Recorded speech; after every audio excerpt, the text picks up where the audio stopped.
Hey, you. You're finally awake. Welcome back to the channel, everyone. This is the last of the run of the bottom of the barrel series. I'm not going to be doing the PS3, Xbox 360 and Wii for now. We will do them in the future. Don't worry, I'm not going anywhere. But I hope everyone has enjoyed this series. It's been good fun. But as I said, we will be doing part 2, part 3, part 4, so we are going to be coming back to it. But for now, let's get on to the PSP.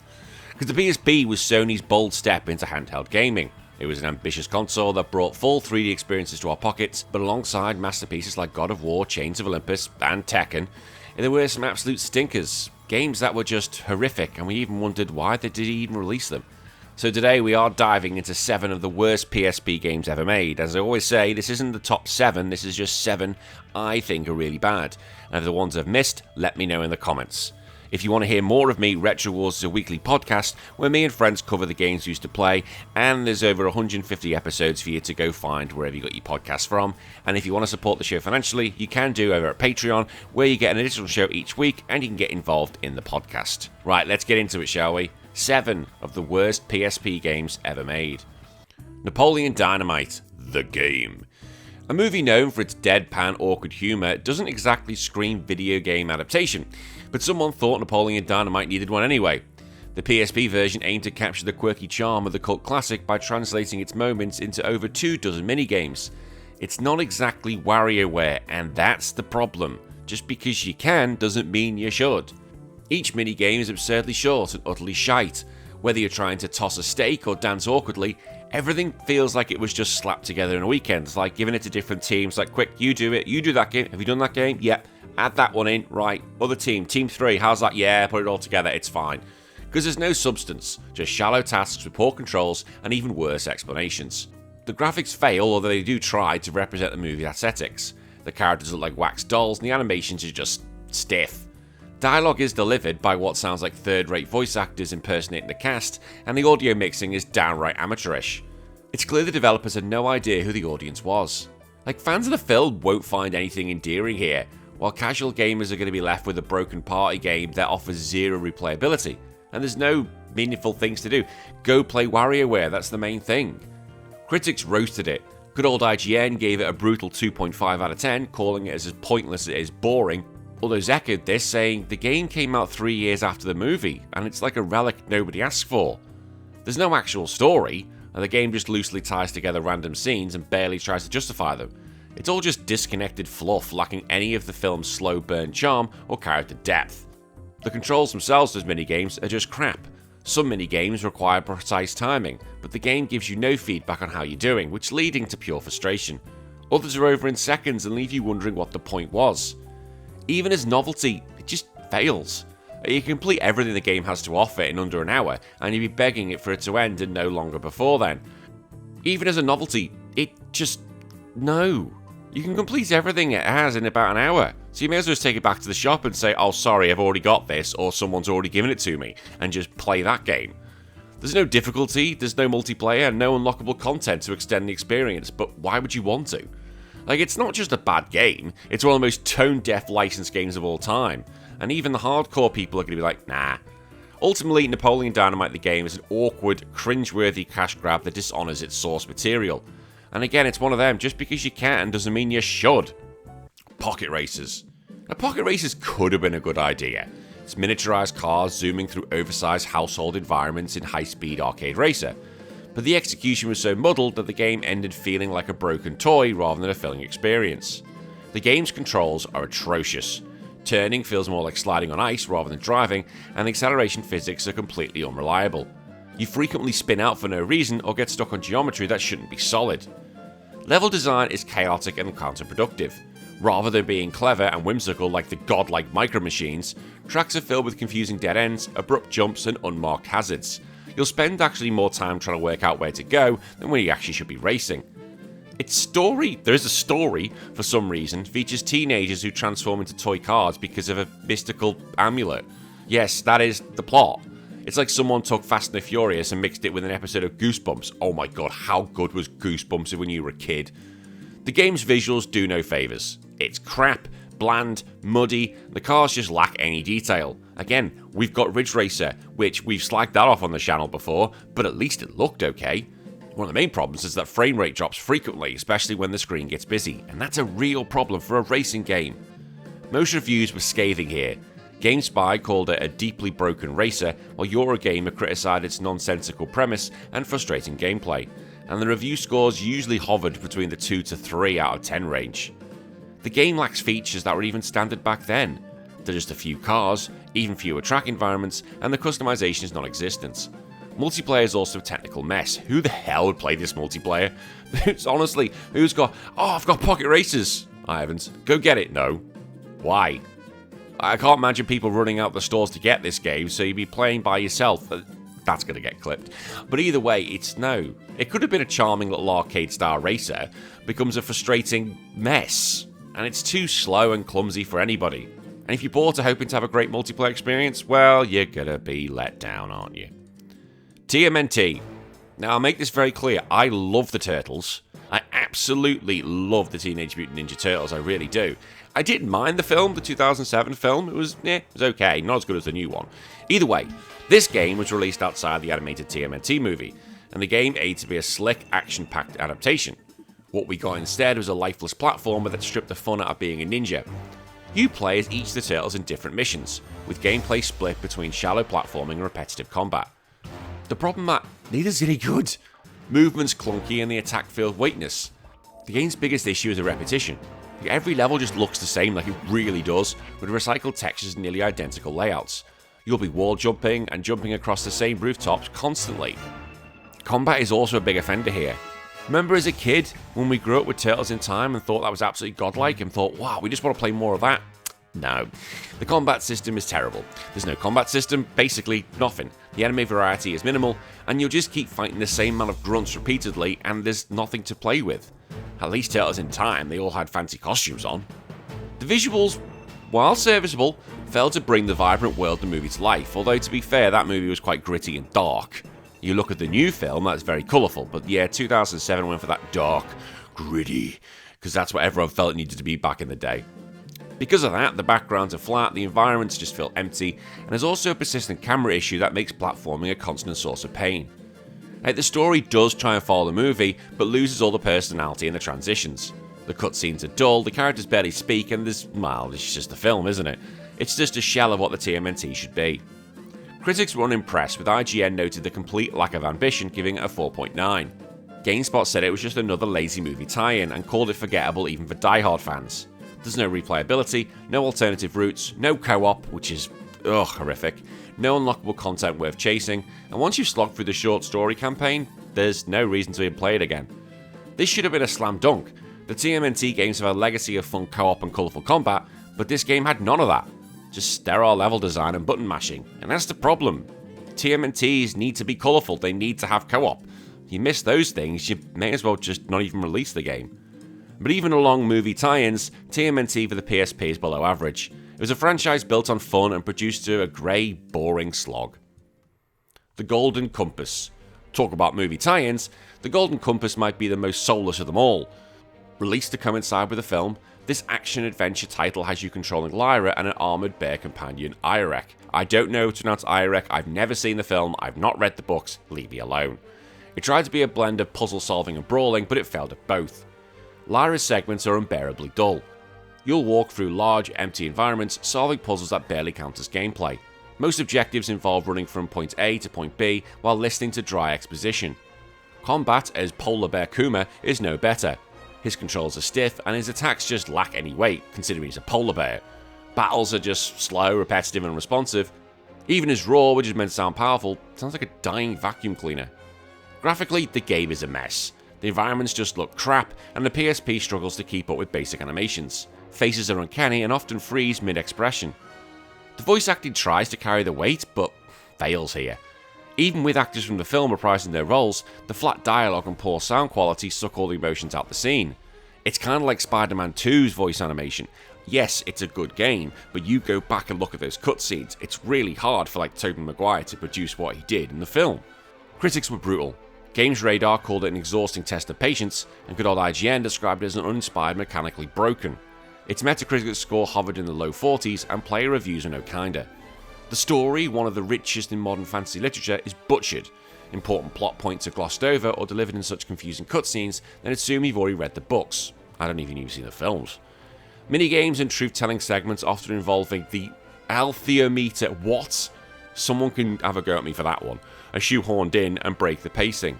They're poorly explained and offer no real challenge, just guesswork, trial and error.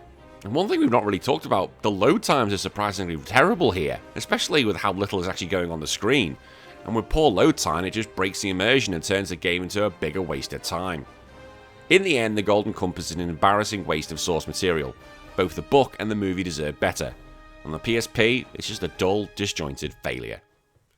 Dead or Alive Paradise. What happens when you take a controversial beach volleyball spin game and strip it of the actual gameplay? Well, you get Dead or Alive Paradise, a game that somehow managed to be even more raunchy than Dead or Alive Extreme Beach Volleyball. Marketed as a vacation simulator. Oh my god.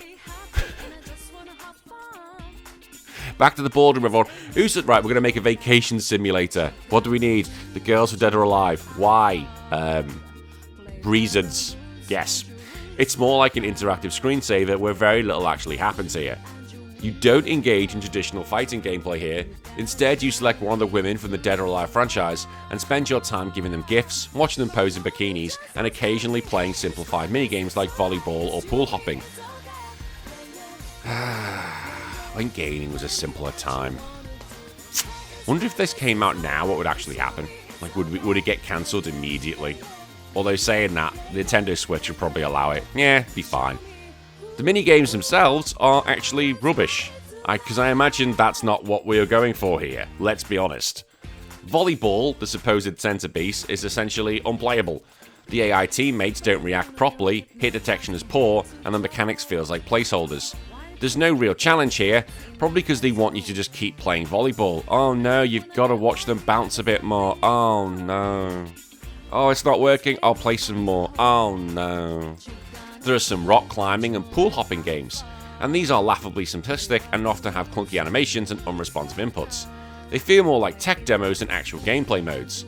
The game throws in a casino too, but that just managed to be boring and rigged. Critics lambasted Dead or Alive Paradise for being tone deaf and sleazy. You really think so? IGN famously called it creepy voyeurism masquerading as a video game, awarding it 3 out of 10. Well, you gave it 3 out of 10, so you must have had 3 good points for it. Eurogamer described it as an insult to gamers and women alike. But you didn't say men. I'm not encouraging it, I'm just saying. Reviewers were unanimous in condemning its lack of substance. The visuals, while relatively polished for a PSP, just feel empty. The character models are detailed. The character models are detailed, but the background were lifeless. Well, I don't think they were going... Look, I'm a comedy show, but come on. I don't think they were going for the backgrounds. I think the main thing we were going for here were the character models. I think all the budget went into the character models. Let's be honest. They didn't go into the sound design. It didn't go into the mini games. We know where it went into. It went into the mechanics of the character models and probably jiggle physics. That's exactly where all the budget went into. The game is supposed to be about building relationship, although I don't know what relationship. It's like, here, take my money, I'll buy you some gifts, stand there. That's not building relationships. That's how I am with my wife. I have to buy her gifts and I have to stand there, alright? And do what I'm told. You can see the thumbprint somewhere in my head. The replay value is limited, probably because you were still staring at the screen for some strange people. You've been staring at that same screen for 6 hours. I know, leave me alone. Dead or Alive is a very definition of style over substance, because there's no substance. It's nothing. Gaming back in those days. Talking about gaming from that era, Pocket Pool. On paper, Pocket Pool sounds like a standard billiard simulator with a twist. Who's a billiard pool? In practice, it's a clunky, unplayable mess that tries to mask its lack of quality by slapping on a layer of adult content, and even that doesn't work. The game's mechanics are absolutely crap, aiming is imprecise, physics are wildly inconsistent, and the ball collisions don't behave naturally, making everything just feel like chance. The control scheme doesn't really work properly. The analog stick here is overly sensitive, while shot strength is determined by a system that just feels random. either tap the cue ball or launch it off the table with the same input, so it's like normal pool. Then there's the adult theme. Supposedly you unlock risque photos and videos of models as you progress. Oh my god.